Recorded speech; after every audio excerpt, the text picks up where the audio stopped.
ក្នុងវីដេអូនេះយើងនឹងមកកណនាតម្លៃរឿង28ដោយមិនប្រើម៉ាស៊ីនគិតលេខដែលវាជាលំហាត់រៀននៅថ្នាក់ទី8អញ្ចឹងមុននឹងអាចកណនាតម្លៃរឿង28មកយើងត្រូវស្គាល់ពីការ៉េប្រកបនៃមួយចំនួនសិនដូចបានសរសេរត្រួសខាងស្ដាំនេះ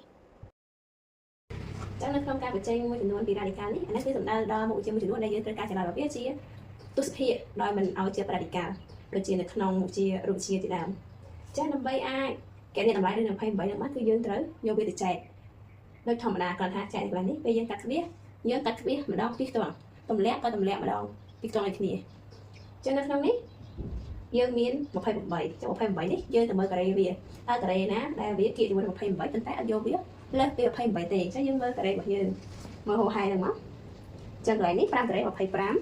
ការ៉េ36ចឹងមានន័យថាតម្លៃរបស់យើងនៅចន្លោះនេះឯងតែមើលទៀត28តែយើងគួរតែយក25ឬយក36ចឹងបើយើងយក25គឺគៀកតែដល់28ទេបើយើងយក36លើចឹងមកលើយកទៅយកអាណាដែលគៀកហើយនៅក្រោមវាចឹងយើងយក25នេះ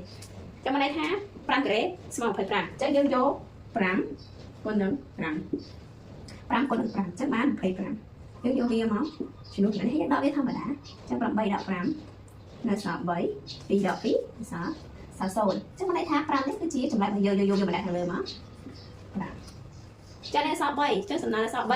យើងត្រូវការចែកវាបន្តទៀតដើម្បីឲ្យបានចម្លែករបស់វាជាចំនួនទស្សភាគចឹងបានចម្លែកជាចំនួនទស្សភាគធម្មតាពេលយើងចែកលេខធម្មតាគឺវាតម្លាក់ម្ដងមួយខ្ទង់ថែម0ទៅថែមម្ដងមួយខ្ទង់ដែរតែលើនេះបើយើងថែមគឺថែម2ខ្ទង់អត់0ចឹងថែម0 2ខ្ទង់ដែរ1 2មិនឲ្យចាប់ដើមធ្វើបន្តទៀតចឹងខាងក្រោមនេះយើងយកវាបូកបញ្ចូលគ្នាចឹង5 បូក 5បានដល់យើងបន្ថែមវាមួយខ្ទង់ថាមហានេះមួយខ្ទង់ទៀតចឹង300កន្លែងនេះក្បាលវា10ចឹងកន្លែងលេខក្រោយយើងគួរតែថែមប្រមាណដើម្បីឲ្យគុណចូលគ្នាទៅឲ្យបានប្រហែល300ចាំវាថែមមួយទាំងអស់គ្នាថែម2ទាំងអស់គ្នា3ទាំងអស់គ្នាកន្លែងយើងសាកល្បងថែមថាដាក់លេខ2ចឹងយើងដាក់2ព្រោះបើសិនយើងដាក់លេខ1វា101គុណនឹង1វាបានតែ101ចឹងយើងដាក់2ចឹងបានប៉ុន្មានលើ4 0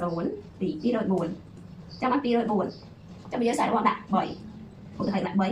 យើងដាក់3ហើយដាក់3ដែរចាំមកដាក់3ដែរគុណទៅឲ្យបានគុណសេះខាងក្រៅមកបាន9 0 3ចាំ309លើចាំបានថាកន្លែងនេះគឺយកតម្លៃតែ2បានហើយយើងដាក់2មកខាងនេះដាក់2លេខគ្នាចាំបាន2លើ4យើងដកវាមកចានេះខ្ចីដកមកបាន6នេះ9 0ចឹងតម្លៃដែលយើងបានបន្ថែមនៅកន្លែងត្រេនេះយើងយកវាមកដាក់ខាងលើវាគឺជាចម្លើយចឹងមិនថាយើងតម្លាក់មក0 2ខ្ទង់នេះវាថែម0 2ខ្ទង់ហ្នឹងបើថាពេលយើងថែមវាទៅកាត់គ្នាហ្នឹងដូចគ្នាកាត់គ្នាដូចគ្នាចឹងមកយើងថែម2ចាំបានថាចម្លើយវានេះ2តទៅទៀតយើងចង់បានថាចម្លើយវា2ខ្ទង់ចឹងយើងត្រូវថែមឲ្យមួយទៀតមួយទៀតនេះថែម0ទៀតមក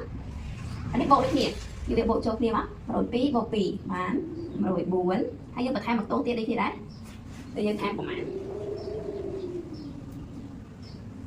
ចានេះបើសិនបើយើងថែមទៅសិនយើងដាក់1សិនយើងដាក់1អានេះវាឡើងដល់741ចឹងវាអត់ដល់ទេអានេះដល់ទៅ9ចឹងយើងយករៀបខ្ពស់តិចទៅហើយយើងថាយក8ណាយើងបើរៀបខ្ពស់ពេកអាចត្រឹម7សិនទៅចឹងអត់ត្រូវយើងថែមទៀតចឹងយើងគុណទៅ7ដង49 9 ដង28បូក4 32 3អានោះ0 3 7ឥឡូវយើងសាកមកធ្វើខាងក្រៅវិញបើយើងដាក់វា8វិញនេះ8 64 32 38 3 8ចាំបាន9 81នេះ36 44 4 ទៅ4 41ហើយចឹងយក9ចឹងឡើងយើងពេញលេខ9ណា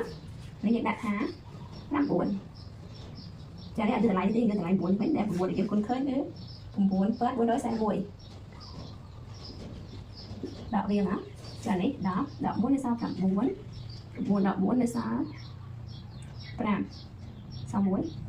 0ចឹងន័យថាចម្លើយរបស់យើងគឺបាន5វា29ចឹងមានប៉ូលីសគេអាចចូលទៅវឹកហាត់រៀនធ្វើខ្លួនឯងបាន